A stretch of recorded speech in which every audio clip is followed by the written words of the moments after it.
चलिए देखिए, मैंने आपको सेट्स में अलजेब्रा ऑफ सेट बताया था, यूनियन इंटरसेक्शन वगैरह, है ना, याद है आपको?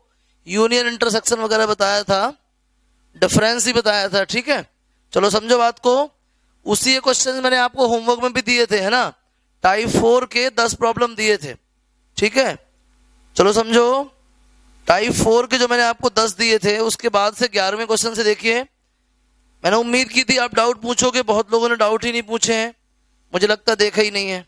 देखो बेटा, हमारी मेहनत खराब मत करो, है ना, ईमानदारी से देखो, टाइमली देखो, ठीक है। चलो देखो problem number 11, represent the following set in the Venn diagram. Venn diagram मैंने बोला था छोड़ के चलिए, इकट्ठा अपन वेन डायग्राम पढ़ेंगे और पूरा अलजेब्रा उस वेन डायग्राम में अप्लाई करेंगे, ठीक है ना, घबराना नहीं है। ये सेट पूरा खत्म कर लें, फिर अपन एक दिन वेन डायग्राम पढ़ेंगे और जितना भी ऑपरेशन है सब वेन डायग्राम से सॉल्व करेंगे, और बहुत ही आसान है, घबराने की जरूरत नहीं है। एक साथ पढ़ेंगे तो क्या कंफ्यूज नहीं होंगे आप, ठीक है। चलो 11 छोड़ दो, वेन डायग्राम वाला है।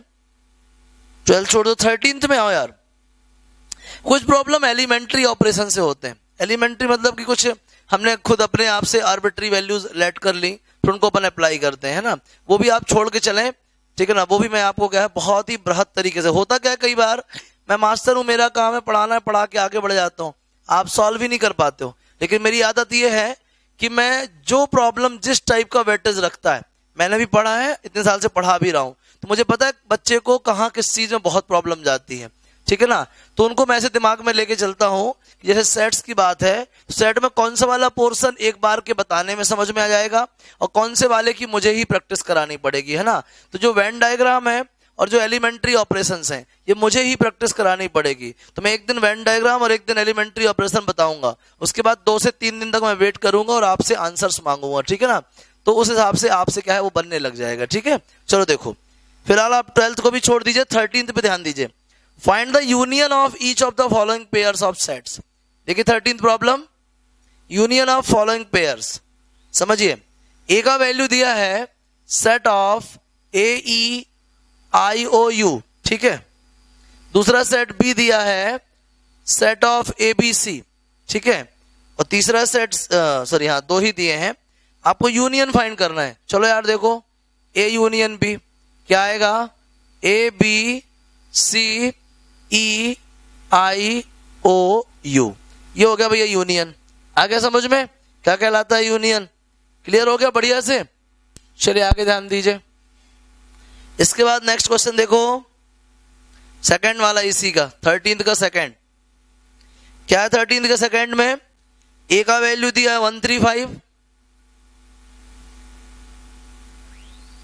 और बी क्या दिया है 1 2 3। तो ए यूनियन बी क्या होगा 1 2 3 5। समझ में आ गया? A union B. तो इस तरीके से आपको यूनियन फाइंड करना है, बन जाएगा आपसे। तो अब 14th वाला देखो यार, इंटरसेक्शन फाइंड करना है 14th वाले को। बहुत ही सिंपल है, ए का वैल्यू है 3 5 7 9 11, ठीक है। और बी का वैल्यू कितना है 7 9 11 13। समझ रहे हैं ना? तो आप जल्दी से ए इंटरसेक्शन बी फाइंड करो, क्या आएगा बताओ 7 9 11। ये हो गया यार। इंटरसेक्शन का मतलब है set of common elements, set of common elements, ठीक है ना। इजी है। इसमें भी कहता है वेन डायग्राम बनाओ, आप चिंता मत करिए, वेन डायग्राम में एक साथ बताऊंगा और बहुत अच्छे तरीके से बताऊंगा, घबराने की जरूरत नहीं है। समझ लो कल की क्लास वेन डायग्राम की ही है, कल जो क्लास आपको आएगी वो वेन डायग्राम की आएगी, बढ़िया समझिएगा, बहुत ध्यान देके। चलो आगे समझो। Next question. अब यार 15 भी आपसे बन जाएगा, 16 बन जाएगा, है ना। उसके बाद 17 देखो थोड़ा सा। 17 में कहता है A is equals to set of x such that x belongs to capital N। हो सकता है मैंने कोई टॉपिक पढ़ाते समय पूरे के पूरे क्वेश्चन छोड़ दिए हो, आप सॉल्व करिए। आपको एक भी डाउट आए तुरंत मुझे मैसेज करिए, एक भी डाउट आए कॉल करिए कि सर आपने 7वां नहीं बताया, 9वां नहीं बताया, ये जितने भी आपने बताया मुझे कुछ समझ में नहीं आए, फिर से बताइए, मैं बताऊंगा। लेकिन आप पहले कोशिश कीजिए, आप कोशिश नहीं कर रहे हैं, ठीक है ना। X such that x belongs to natural number, दूसरा क्या है, दूसरा है set of x such that x equal to 2n, मतलब इवन नेचुरल नंबर। और सी क्या है, x such that x is equal to 2n minus 1, odd natural number, ठीक है ना। और डी है set of x such that x is a prime natural number, x is a prime natural number. बात को बहुत अच्छे से समझिएगा। क्या समझा आपने? ए क्या है, सारे नेचुरल नंबर्स का सेट, बी क्या है, सारे इवन नेचुरल नंबर का सेट, सी क्या है, ऑड नेचुरल नंबर का सेट, और डी क्या है, प्राइम नेचुरल नंबर का सेट। समझिए करना क्या है इस पे, ए इंटरसेक्शन बी फाइंड करना है। क्या फाइंड करना है? A intersection B. समझो, ए में सब कुछ क्या है, नेचुरल नंबर, सारे नेचुरल नंबर, चाहे ऑड हो चाहे इवन हो। और बी में क्या है, सिर्फ और सिर्फ इवन। तो इसमें क्या है, पूरे नेचुरल नंबर है, मतलब ऑड भी है और इवन भी है, और इसमें सिर्फ इवन है। तो दोनों में कॉमन क्या होंगे, सिर्फ इवन। कौन होंगे, सिर्फ इवन। आ गया समझ में? चलिए दूसरा वाला क्या है, ए इंटरसेक्शन सी। समझना बात को, ए क्या है, सारे नेचुरल नंबर, और सी क्या है, सिर्फ ऑड नेचुरल नंबर। सारे नेचुरल नंबर मतलब इसमें ऑड भी होंगे और इसमें इवन भी होंगे, इसमें सिर्फ ऑड है, मतलब कॉमन क्या है, ऑड नेचुरल नंबर। कॉमन क्या है, ऑड नेचुरल नंबर। समझ रहे हैं बात को, ऑड नेचुरल नंबर। आगे देखिए और क्या फाइंड करना है, ए इंटरसेक्शन बी हो गया, ए इंटरसेक्शन सी हो गया। फोर्थ टाइप का 17 कर रहा हूं, घबराइएगा मत, सीट में आराम से देखिए और सॉल्व करिए। फिर इसमें आगे दिया है B intersection C, B intersection C. B में क्या है, सारे इवन, और सी में क्या है, सारे ऑड। कुछ भी कॉमन नहीं है भाई, इसमें इवन है इसमें ऑड है। अब इवन ऑड जैसा थोड़ी हो जाएगा, ऑड इवन जैसा थोड़ी हो जाएगा, तो इस दोनों में कुछ भी कॉमन नहीं है, ठीक है ना भाई। फिर क्या आता है, बी इंटरसेक्शन डी। बी में क्या है, सारे इवन नेचुरल नंबर, और डी में क्या, प्राइम। क्या कोई प्राइम नेचुरल नंबर इवन होता है क्या? हाँ, 2 होता है। कौन होता है? 2। ये आ गया सेट ऑफ 2। आ गया समझ में? कौन सा प्राइम नंबर इवन होता है? 2। 2 एकमात्र इवन प्राइम है, ये आ गया। कोई मुश्किल है बोलो? तो 17 भी हो गया यार, अब क्या मुश्किल है बताओ। 19, for any two sets A and B so that the following statement are equivalent. ठीक है ना, ये बताइए कि जो चारों एलिमेंट, ये कंडीशंस दी हैं, स्टेटमेंट दी हैं, ये कैसे हैं, इक्विवेलेंट हैं। समझो बात को, मिटाएं भैया। प्रॉब्लम नंबर 19 पे ध्यान दीजिए। प्रॉब्लम नंबर 19 अच्छा क्वेश्चन है, बहुत अच्छा क्वेश्चन है। क्वेश्चन को ध्यान से पढ़िए। इस पे लिखा है कोई 2 सेट हैं ए और बी। अभी हमें नहीं पता ए और बी क्या है, बस हमारे पास 2 सेट्स हैं, एक ए है दूसरा क्या है, बी है। बात को आगे समझो। A is the subset of B. पहला कहता है A is the subset of B, मतलब ए के सारे एलिमेंट कहां पे हैं, बी में है। दूसरे की बात करो। दूसरा कहता है कि a माइनस बी क्या है, 5 है। a माइनस बी क्या है, 5। इसका मतलब है a के सारे एलिमेंट b में है। क्यों? a माइनस बी का मतलब हुआ कि a के वो एलिमेंट जो b में कॉमन ना हो। भाई a माइनस बी का मतलब होता है कि a से वो एलिमेंट हटा दो जो b में हो। हम क्या देख रहे हैं, रिजल्ट क्या है, 5, मतलब a के सारे एलिमेंट हट चुके हैं। बात को समझो ना। a माइनस बी का मतलब क्या है, a से वो एलिमेंट हटा दो जो b में कॉमन हो। a माइनस बी का मतलब क्या होता है, set of all those elements of set a except b, या एक्सेप्ट द क्या, कॉमन एलिमेंट्स इन क्या, b। a के वो सारे एलिमेंट जो b में ना हो। लेकिन आपने क्या देखा, रिजल्ट आया 5, मतलब a के सारे एलिमेंट b में है, तब तो कैंसिल हो गए। भाई a माइनस बी का मतलब होता है a से वो एलिमेंट हटा दो जो b में है। सब हट गए हैं यार, 5 आ रहा है, मतलब a के सारे एलिमेंट b में प्रेजेंट हैं। ये कहना चाहता है a के सारे एलिमेंट b में है, ये भी कहना चाहता है a के सारे एलिमेंट कहां है, b में है। तीसरा केस है a और b का जो ग्रुप बनाया वो कितना आया, b। मतलब इसका मतलब ये हुआ a के सारे एलिमेंट ऑलरेडी b में प्रेजेंट हैं, क्योंकि जब इसका यूनियन बनाने गए तो कोई नया एलिमेंट ऐड नहीं हुआ, जितने बी में थे उतने, मतलब ए के सारे एलिमेंट कहाँ थे, बी में थे। आगे समझो, ये भी वही कह रहा है। चौथा केस क्या, ए इंटरसेक्शन बी, ठीक है ना, इन दोनों से जो कॉमन है वो ए आता है। मतलब देखो समझो, ए इंटरसेक्शन बी का मतलब है ए और बी के कॉमन एलिमेंट। तो ए और बी के कॉमन एलिमेंट कितने आए, जो जितने ए में है, मतलब ए के सारे एलिमेंट बी में प्रेजेंट है। ए के सारे एलिमेंट क्या है, बी में प्रेजेंट है, क्योंकि कॉमन एलिमेंट क्या है, ए के सारे एलिमेंट, मतलब ए के सारे एलिमेंट कहाँ है, बी में है। चारों इक्विवेलेंट है। समझ में आया कि नहीं आया? पहला वाला कहना चाहता है ए के सारे एलिमेंट बी में, ये भी कहना चाहता है ए के सारे एलिमेंट बी में, ये भी कहना चाहता है ए के सारे एलिमेंट बी में, और ये भी कहना चाहता है कि ए के सारे एलिमेंट बी में। मतलब चारों के चारों कैसे हैं, इक्विवेलेंट है। ये तो है जो आप लैंग्वेज के बेस पे लिखोगे। इसको अपन एलिमेंट्री ऑपरेशन से भी कर सकते हैं, ठीक है ना, उसकी बात अपन बाद में करने वाले हैं, बताया मैंने पहले आपको, समझ जाइएगा। आगे समझिए, इसके बाद आता है प्रॉब्लम नंबर 21। अच्छा क्वेश्चन है, प्रॉब्लम नंबर 21 समझ में आ गया भैया? ये मतलब क्या होता है इनका, चलिए ध्यान दीजिए। आपका कंसेप्ट स्ट्रांग हो गया होगा कि ए माइनस बी का मीनिंग क्या होता है, ए यूनियन बी का मीनिंग क्या होता है, ए इंटरसेक्शन बी का मीनिंग क्या होता है। प्रॉब्लम नंबर 21 देखिए भैया।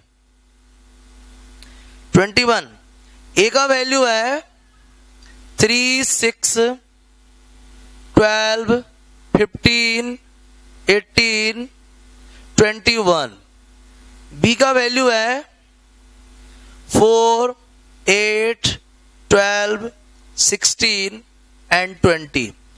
सी का वैल्यू है 2, 4, 6, 8, 10, 12, 14 एंड 16, ठीक है।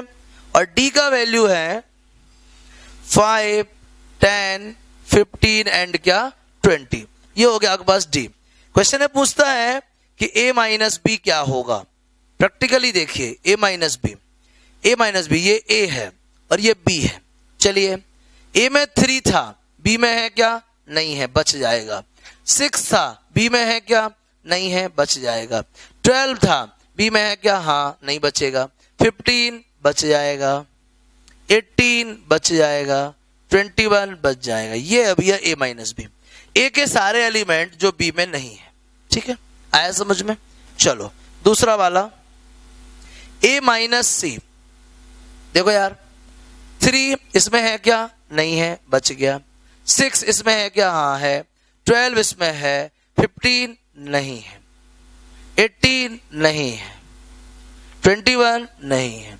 ये आ गया क्या, ए माइनस सी। क्या आ गया बोलो, ए माइनस सी। आया समझ में? चलो आगे देखो। इसके बाद है बी माइनस सी। देखो बी में देखो 4 इसमें है क्या, हाँ, नहीं बचेगा। 8 इसमें है क्या, हाँ है, नहीं बचेगा। 12 इसमें है, हाँ है, नहीं बचेगा।